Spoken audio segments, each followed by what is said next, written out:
Syukur alhamdulillah rabbil alamin atas nikmatnya yang ucapkan kepada Allah Subhanahu wa taala atas segala nikmatnya kita bisa hadir di Masjid Al-Jati menjelang keadaan ma'ruf tahun 2023 dan tahun 2024. Mudah-mudahan apa yang kita alami mendapatkan dari Allah Subhanahu wa taala dan cara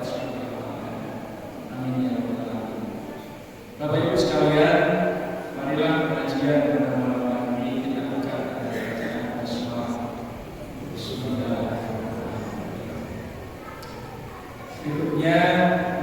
Bismillah. Berikutnya pengajian pada malam ini yang disampaikan oleh Ustaz Abdul Latif dari Menteng kepada beliau di Asia.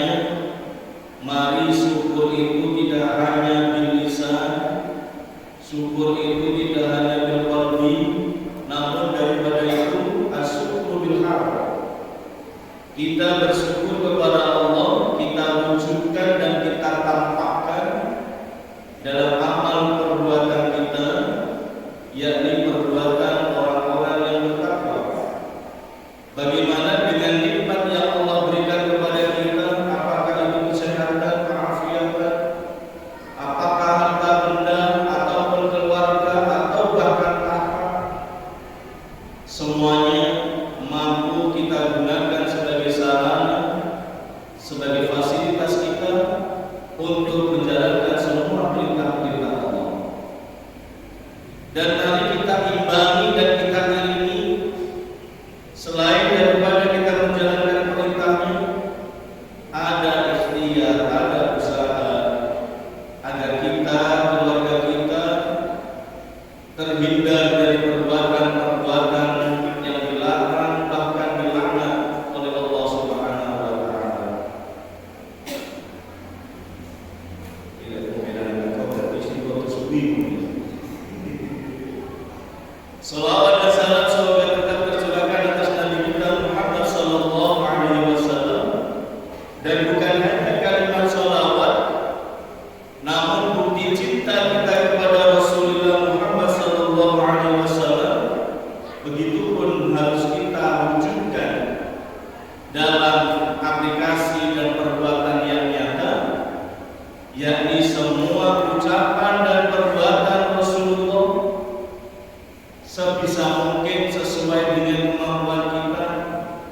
Insya Allah nggak ada.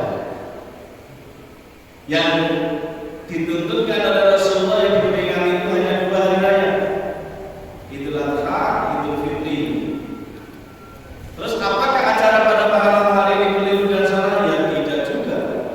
Innamal a'malu binniyat wa innamal likulli imrin ma nawa. Semua tergantung daripada niatnya juga momennya. Kalau niat kita malam hari ini mengadakan pengajian dalam rangka memperingati tahun baru 2024, insya Allah itu keliru. Tetapi kalau niat kita mengadakan kajian malam hari ini dalam rangka membekali sekaligus membentengi diri kita, keluarga kita, generasi-generasi muda agar mereka tidak terperdaya, tidak ikut-ikutan dalam kegiatan-kegiatan pergantian tahun baru, di mana di dalamnya penuh dengan kemudaratan, penuh dengan kesyirikan, bahkan cenderung melunturkan keimanan mereka. Insya Allah ini benar, karena Allah mengatakan dalam surat An-Nisa ayat 9, wal yakhshal ladzina law taraku min khalfihim dzurriyyatan dhi'afan khafu 'alaihim falyattaqullah wal yaqulu qawlan sadida. Wahai orang tua, hendaklah kalian khawatir ketika nanti kalian meninggal dunia, meninggalkan anak-anak, meninggalkan zuriat, generasi-generasi yang lemah, apalagi lemah imannya, tidak tahu bahwa pergantian tahun itu tidak harus dengan melekan sampai pagi, karena dia tidak mendapatkan ilmunya, tidak tahu bahwa setiap pergantian tahun ini harus joget-jogetan karena tidak mendapatkan ilmunya. Maka berdasarkan ayat ini dan niat kita untuk membentengi serta mengilmui tentang apa dan bagaimana pergantian tahun yang seharusnya itu, insya Allah acara ini tidak keliru atau acara ini dibenarkan. Apalagi surat 66 ayat 6, surat At-Tahrim, ya ayyuhalladzina amanu qu anfusakum wa ahlikum nara wa quduhan nas wal hijarah wa 'alaiha malaikatun ghiladun shidadun la ya'suna Allah ma 'amarahum wa yaf'aluna ma yu'marun. Wahai orang-orang yang beriman, jagalah dirimu, jagalah keluargamu dari siksa api neraka yang bahan bakarnya adalah manusia dan batu. Penjaganya adalah malaikat-malaikat yang keras, yang kasar. Mereka hanya taat dan tunduk kepada perintah-perintah Allah.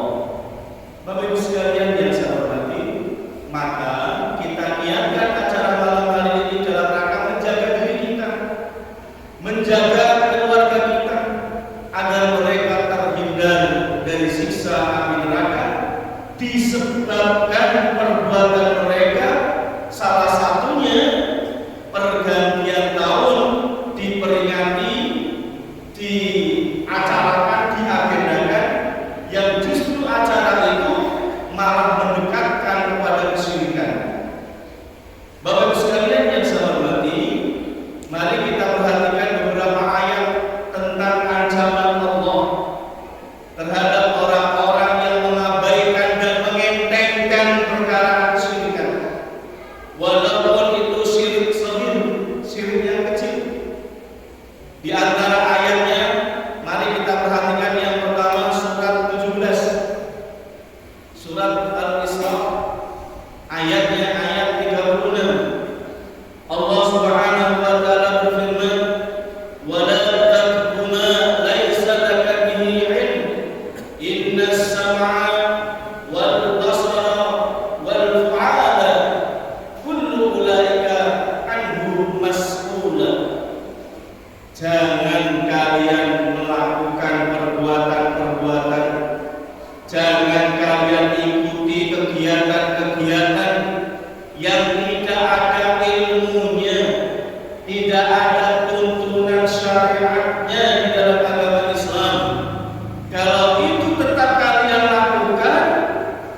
baruan beda motor kalah itu karo trompetan, kemudian bakaran sampai larut malam, subuhnya hilang, duhurnya lenyap. Inna sama besok apa yang kalian dengarkan dalam acara itu akan dipertanggungjawabkan, akan ditanya oleh Allah. Wal basar yang kau lihat dalam acara itu, wal fu'ada yang menyenangkan hatimu sampai kau lupa terhadap kewajiban sholatmu, sampai kau lupa terhadap kewajiban kepada keluargamu. Untuk hari itu tidak bekerja, maka hari itu tidak ada nafkah misalnya. Bapak Ibu sekalian yang saya hormati, semua akan kita bertanggungjawabkan. Kemudian surat Al-An'am, surat ke-6 ayat 116, Allah mengatakan, wa in tuti aktsara ma fil ardi yudilluka an sabili iyattabi'una illa dhanna wa innahum illa yakhrusun. Jika kalian mengikuti kebanyakan manusia yang ada di muka bumi ini, dan kebanyakan itu ternyata keliru, dan kebanyakan itu ternyata bertentangan dengan syariat Islam, maka Allah mengatakan dalam ayat ini, yudilluka an sabili, kalian akan tersesat dari jalan Allah. Iyattabi'una ila dhanna, mereka yang kau ikuti, mereka hanya mengikuti prasangka mereka. Mereka yang kau ikuti hanya merugikan diri mereka sendiri dan merugikan dirimu yang mengikuti mereka itu. Bapak Ibu sekalian yang saya hormati, dari dua ayat ini sudah bisa kita ambil kesimpulan bahwa semua perbuatan yang dilarang oleh Allah, kalau itu kita lakukan pasti merugikan kita. Apa kerugiannya? Surat 39 ayat 65, surat Az-Zumar. Allah mengatakan, wa laqad uhiya ilaika wa ilal ladzina min qablik la in asyrakta la yahbatanna 'amaluka wa la takunanna minal khasirin. Sungguh kami telah mewahyukan kepadamu Muhammad dan kepada umatmu Muhammad dan kepada umat-umat sebelummu Muhammad.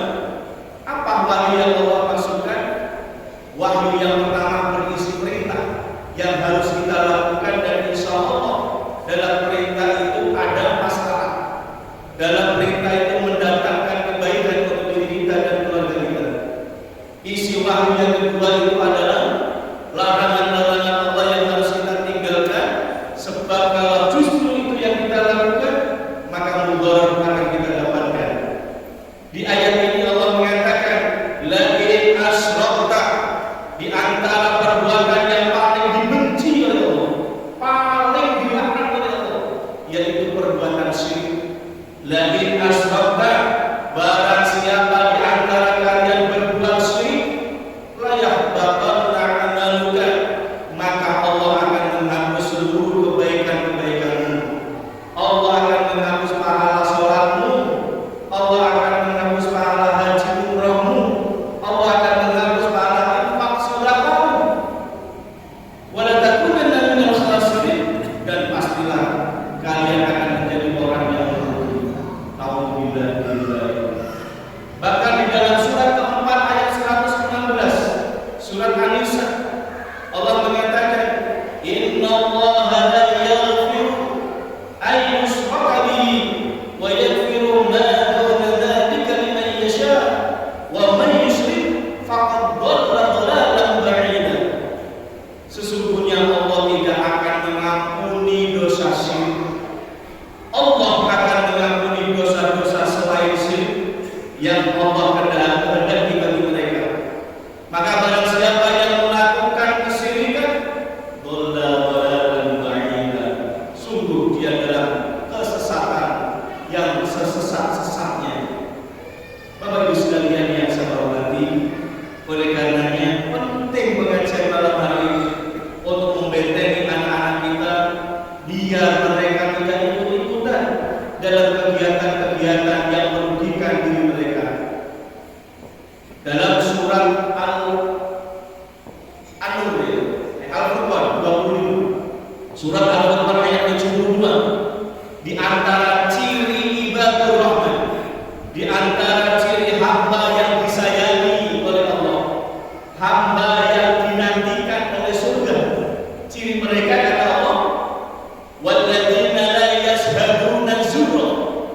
yaitu orang-orang yang menghindarkan dirinya dari menyaksikan perbuatan-perbuatan syirik. Menyaksikan la yashhadu, bukan melakukan, menyaksikan saja tidak mau, apalagi melakukan. Maka di ayat ini Allah menjelaskan, idza marru, ketika dia bertemu bil lagwi, dengan hal-hal yang berbau syirik, hal-hal yang tidak mendatangkan manfaat, marru kiraman, dia cepat-cepat lari, dia cepat-cepat menghindar demi menjaga kehormatan keimanannya. Bapak Ibu sekalian yang saya hormati, adakah ciri itu pada kita? Kalau belum, mari malam ini kita adakan pada diri kita. Yang paling jadi perhatian kita, surat Al-A'raf ayat 179. Barang siapa yang sudah tahu perbuatan itu salah, perbuatan itu keliru, kok malah dilakukan, maka Allah mengatakan dalam ayat ini, walaqad darabna li jahannama katsiran minal jinni wal ins. Sungguh Allah menyediakan neraka jahanam itu yang kelak akan diisi oleh kebanyakan jin dan manusia yang memiliki tiga ciri, yang memiliki tiga kondisi. Siapa mereka yang akan dimasukkan ke dalam neraka jahanam? Lahum qulubun la yafqahuna biha. Dia orang yang telah diberi filter dalam kehidupannya yang berupa hati. Hati harusnya bisa menyaring, bisa memfilter, bisa mengimbangi antara yang hak dan yang batil, antara yang benar dengan yang salah. Hatinya tertutup gara-gara mungkin dapat iming-iming jadi menteri, iming-iming dapat kendaraan, iming-iming dapat uang, akhirnya kaku, gak bisa bicara itu benar, gak bisa bicara itu salah. Kemudian ciri yang kedua kata Allah, walahum a'yunun la yubsiruna biha. Mereka diberi mata agar mereka bisa melihat mana orang-orang yang benar yang harus diikuti, mana calon-calon pemimpin yang benar harus dipilih, dan mana calon-calon pemilih yang tidak harus dipilih. Malah matanya tertutup dengan dunia dan isi yang ada di amplopnya, misalkan dengan jabatan yang telah akan diupayakan untuk dirinya. Bapak Ibu sekalian yang saya hormati, maka dalam ayat ini semua organ tubuh tiga hal yang Allah sebutkan dalam ayat ini harusnya mampu memfilter, mampu menyaring mana yang harus kita lakukan, mana yang harus kita ikuti, mana yang harus kita pilih, namun bisa keliru karena dunia dan gemerlapnya.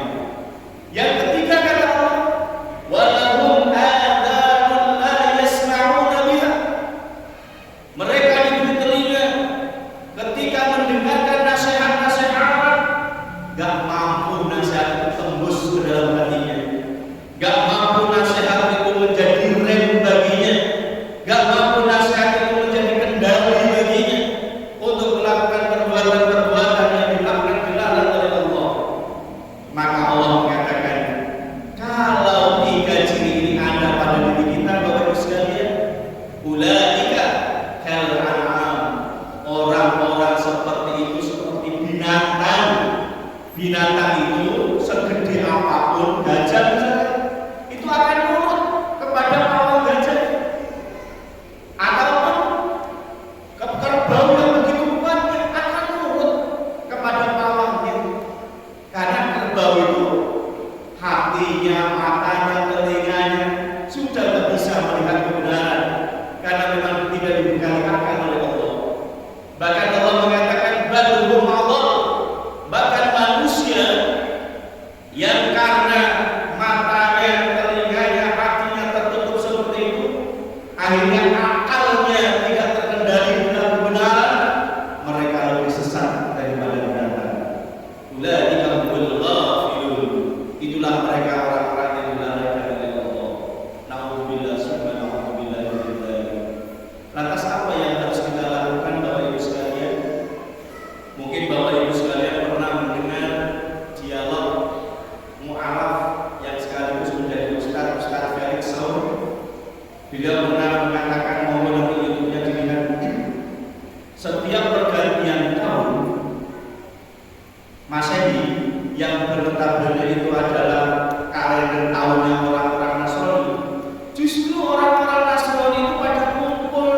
Bapak sekalian yang saya hormati, dalam surat 59 ayat 18 Allah mengatakan, ya ayyuhalladzina amanu taqullaha wal tanzur nafsum ma qaddamat lighad wattaqullaha innallaha khabirun bima ta'malun.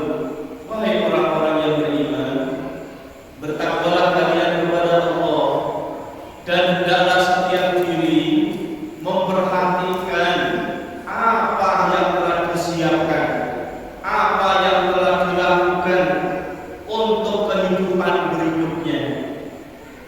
Bapak Ibu yang saya hormati, dalam surat At-Takatsur ayat yang terakhir sering kita dengarkan, summa latus'alunna yawma idzin 'anil na'im. Semua nikmat yang Allah berikan kepada kita itu tidak gratis, tidak dibiarkan begitu saja. Besok latus'alunna, sungguh akan ditanyakan, sungguh akan kita pertanggungjawabkan di hadapan Allah Subhanahu wa Ta'ala. Oleh karenanya Bapak sekalian, mari kita ilmui sesungguhnya kita manusia di dunia ini, apa maksud dan tujuan Allah menciptakan kita manusia. Di dalam Al-Quran Allah menyebut manusia itu dengan 6 sebutan, dan masing-masing sebutan itu memiliki arti dan maksud serta tujuan yang berbeda. Yang pertama, surat Ibrahim, Allah Subhanahu wa Ta'ala mengatakan dalam surat Ibrahim ayatnya ayat 116, apa 116 ini? 116, saya lupa, saya lihat dulu.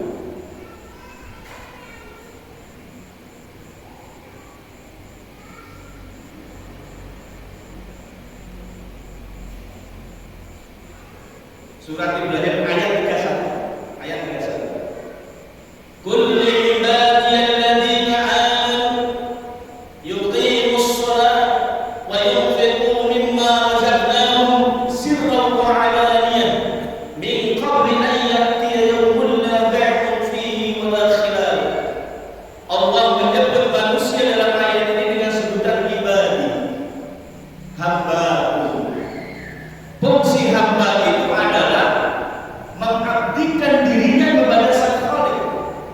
Fungsi hamba itu adalah untuk beribadah. Wa ma khalaqtul jinna wal insa illa liya'budun. Tidaklah Allah menciptakan jin dan manusia kecuali hanya satu tujuan, agar kita beribadah kepada Allah. Dan di sini dalam surat Ibrahim ayat 31 Allah menyebutkan ibadah yang utama yang bisa menyelamatkan diri kita. Apa itu? Yuqimus sholat. Allah memerintahkan yang pertama itu adalah sholat. Kenapa sholat diperintahkan pertama? Dalam sebuah hadis Rasulullah mengatakan, awwalu ma yuhasabu 'abduhu yaumil qiyamah as-shalah. Idza salahat salaha sa'irul 'amal wa idza fasadat fasada sa'irul 'amal. Besok ketika hari kiamat yang akan ditanyakan oleh Allah terkait ibadah kita selama di dunia ini adalah perkara sholat. Kalau sholat kita sudah baik, insya Allah seluruh perbuatan kita dianggap baik oleh Allah. Namun ketika sholat kita tidak baik, rusak, bolong-bolong, dan sholat hanya berhenti di sajadah kita. Sholat hanya tinggal di masjid dan di musola, nyampe di rumah, nyampe di pekerjaan, lupa tentang makna sholat yang terkandung di dalamnya.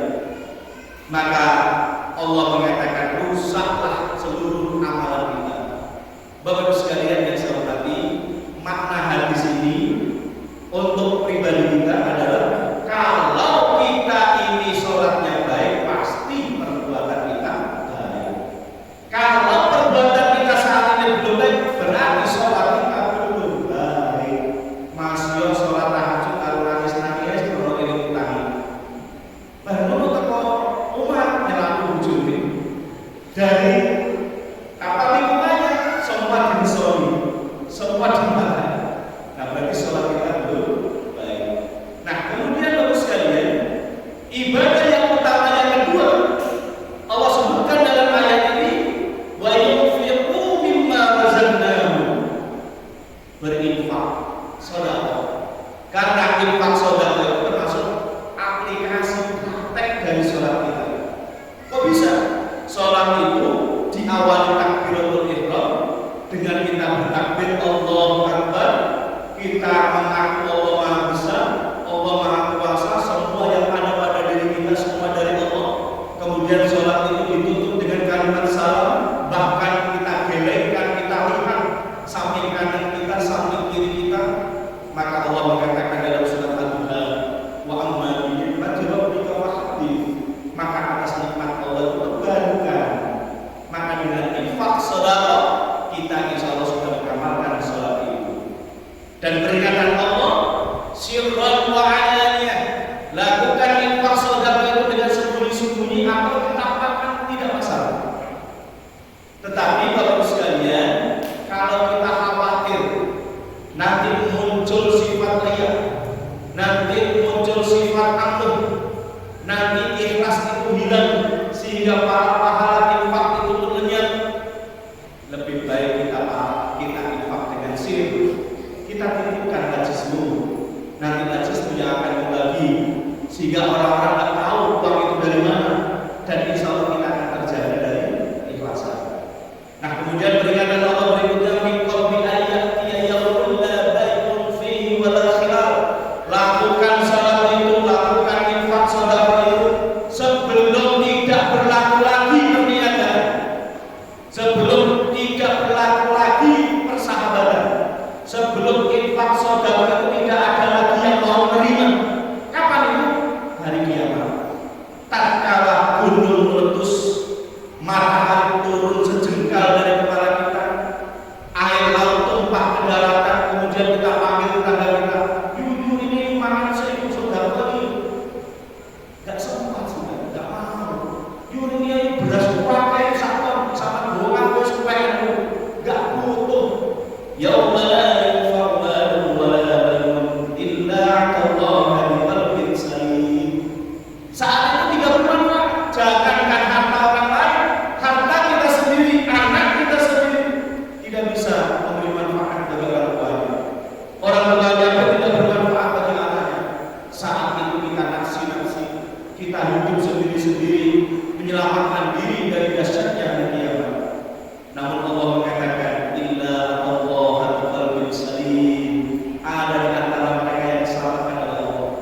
Ada di antara mereka yang dilindungi oleh Allah. Siapa? Orang yang hatinya salim, selamat, hatinya bersih dari perbuatan syirik, hatinya bersih dari noda-noda dosa dan salah. Karena sebelum meninggal semua sudah bertobat. Karena sebelum meninggal semua saudaranya, tetangganya memaafkan kesalahannya. Bapak sekalian yang saya hormati, yang kedua, Allah menyebut manusia itu sebagaimana firman Allah dalam surat Al-Baqarah ayat 30. Wa idh qala rabbuka lil malaikati inni ja'ilun fil ardi khalifah. Qalu ataj'alu fiha man yufsidu fiha wa yasfiku ad-dima' wa nahnu nusabbihu bihamdika wa nuqaddisu lak. Qala inni a'lamu ma la ta'lamun. Allah menyebut manusia itu dengan khalifah. Khalifah itu banyak maknanya. Ada yang memberi makna pemimpin, ada yang memberi makna penguasa, ada yang memberi nama manajer, dan yang tepat itu memang manajer, pengelola, bukan perusak. Penguasa kan cenderung perusak, menguasai anak-anak saya gitu. Yang betul khalifah itu sebenarnya manajer, pengelola. Bagaimana bumi yang sudah baik ini menjadi baik lagi? Jangan seperti yang disangkakan oleh malaikat ketika Allah ingin menciptakan manusia. Qalu ataj'alu fiha man yufsidu fiha wa yasfiku ad-dima'. Ya Allah, kenapa Kau akan menjadikan makhluk yang kelak akan merusak dunia? Tumpang itu sudah mulai habis, tapi dicarilah kemana yang ada masalah. Sehingga hadis Rasulullah ketika manusia itu ditunjukkan atas satu gunung atau satu lembah emas, mereka akan bertanya, mana gunung lembah emas yang berikutnya? Ketika mereka ditunjukkan gunung lembah emas yang kedua, akan tanya lagi, mana gunung lembah emas yang ketiga? Maka orang Jawa mengatakan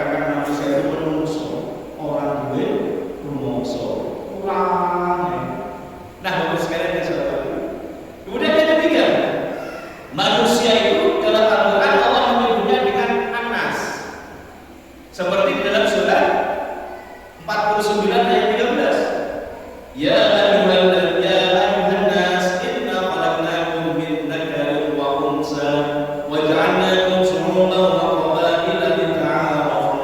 Inna akramakum 'indallahi atqakum. Innallaha 'alimun khabir. Kenapa Allah menyebut manusia itu dengan anas? Karena manusia itu tidak bisa hidup sendiri. Manusia itu makhluk sosial. Maka Allah mengatakan dalam ayat ini, Allah menciptakan kamu dari laki-laki, dari perempuan, bersuku-suku, berbangsa-bangsa dengan profesi yang berbeda.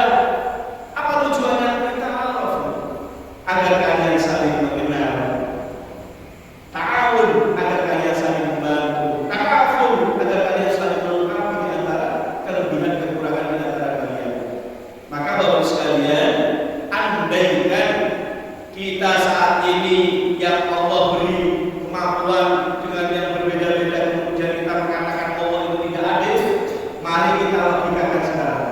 Umpama kabeh orang Jambi iki duwe sawah 10 hektar kabeh duwe sawah. Terus opo sing katingal?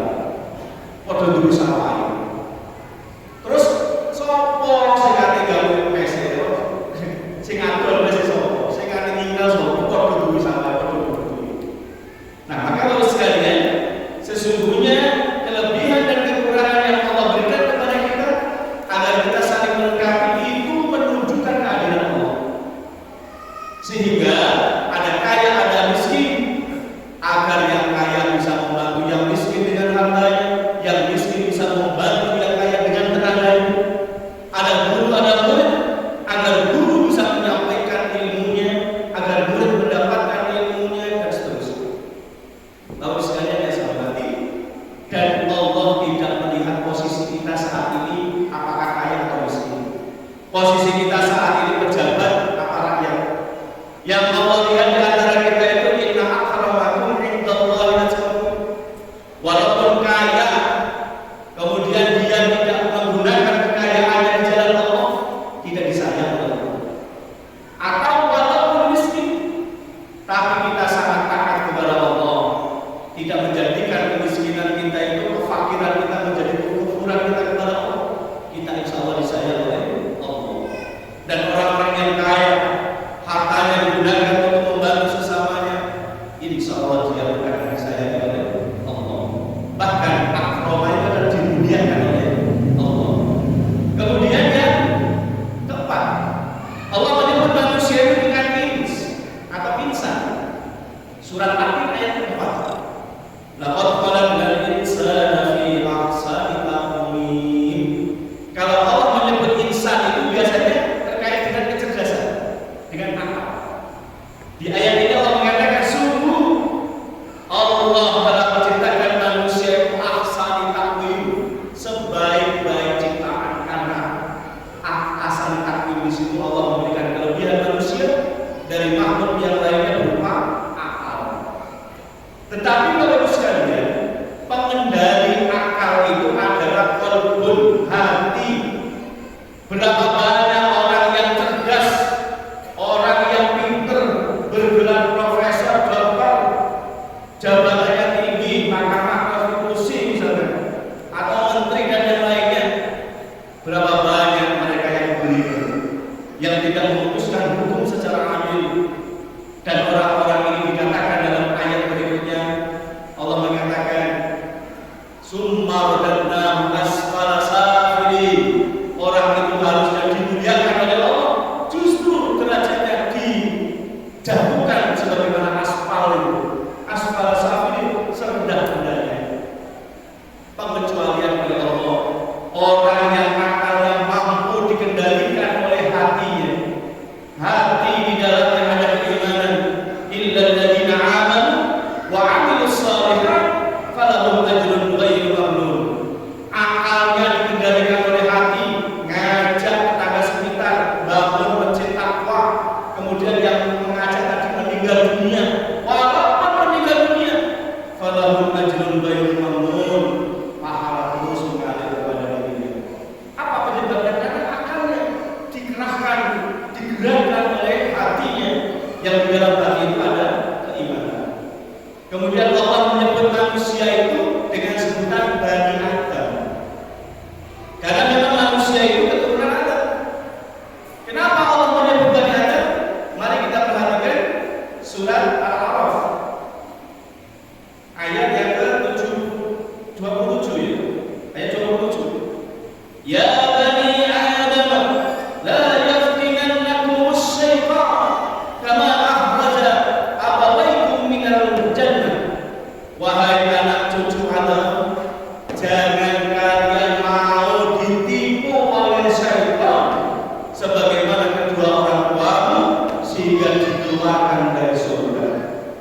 Jadi Bapak sekalian, sesungguhnya dalam ayat ini Allah akan menyampaikan kepada kita, musuh sejati kita itu adalah syaitan. Kita perhatikan surat Al-Baqarah ayat 208. Ya ayyuhalladzina amanu udkhulu fis-silmi kaffah wa la tattabi'u khutuwati syaitan innahu lakum aduwwun mubin. Wahai orang-orang yang beriman, masuklah dalam Islam secara awam, secara maksimal, dan jangan kalian ikuti ajakan bujukan rayuan setan. Innahu, sesungguhnya setan itu lakum bagi kamu aduwwun musuh mubinun yang nyata. Jadi iblis, setan itu sebenarnya musuh sejati kita. Dan iblis sudah berjanji kepada Allah hingga hari akhir, hingga hari kiamat tidak akan berhenti untuk menggoda manusia sehingga manusia akan diajak masuk ke dalam neraka Allah. Yang terakhir, Allah menyebut manusia itu dengan sebutan bashar. Sebagaimana firman-Nya dalam surat 30 ayat 20. Wa min ayatihi an khalaqakum min turabin summa idza antum basharun tantashirun. Manusia disebut bashar itu adalah manusia, adalah makhluk biologis. Manusia itu perlu menyalurkan nafsu biologisnya. Artinya di ayat berikutnya ayat 21, wa min ayatihi an khalaqalakum min anfusikum azwajan litaskunu ilayha wa ja'ala bainakum mawaddatan wa rahmah inna fi dzalika laayatin liqaumin yatafakkarun. Manusia itu oleh Allah dalam ayat ini kita diharuskan untuk menikah, untuk berumah tangga. Agar apa? Litaskunu ilaiha, agar kita menjadi sakinah, tenang hati kita. Mawaddah, agar muncul kasih dan sayang di antara kita, warahmat dan sayang di antara kita. Maka Bapak sekalian yang saya hormati, Allah Subhanahu wa taala sudah menyampaikan manusia itu makhluk biologis. Kalau ada agama yang melarang pendetanya, kiainya untuk menikah, maka akan terjadi perzinahan di dalam agama itu. Pasti terjadi. Karena Allah mengatakan manusia itu bashar. Manusia itu makhluk yang berkembang biak, makhluk biologis yang membutuhkan penyaluran syahwatnya. Bapak sekalian yang saya hormati, semoga dengan pergantian tahun ini seperti yang disampaikan oleh Ali bin Abi Thalib, maka yaumu khairan min amsi fawwahidun. Semoga hari ini tahun ini kita lebih baik sehingga kita termasuk orang-orang yang betul-betul. Wa maka yaumu amsi fawwa maqbul. Jangan kita masuk golongan yang kedua. Hari ini tahun ini sama posisi kita dengan tahun kemarin, sama buruknya. Jangan. Karena itu akan merugikan kita. Apalagi yang ketiga, wa maka yaumu syarran min amsi fawwa maqbul. Barang siapa yang tahun ini lebih buruk perilakunya, perbuatannya, dialah orang-orang yang celaka, dialah orang-orang yang terlaknat. Semoga kita kepada kita senantiasa diberikan hidayah oleh Allah, dan semoga kita oleh Allah kelak akan dijadikan orang-orang yang husnul khatimah. Allahumma inna nas'aluka al-umurana wa khtim lana bil-'amali shalihah. Rabbana hab lana min azwajina wa dhurriyyatina qurrata a'yun waj'alna lil muttaqina imama. Allahumma inna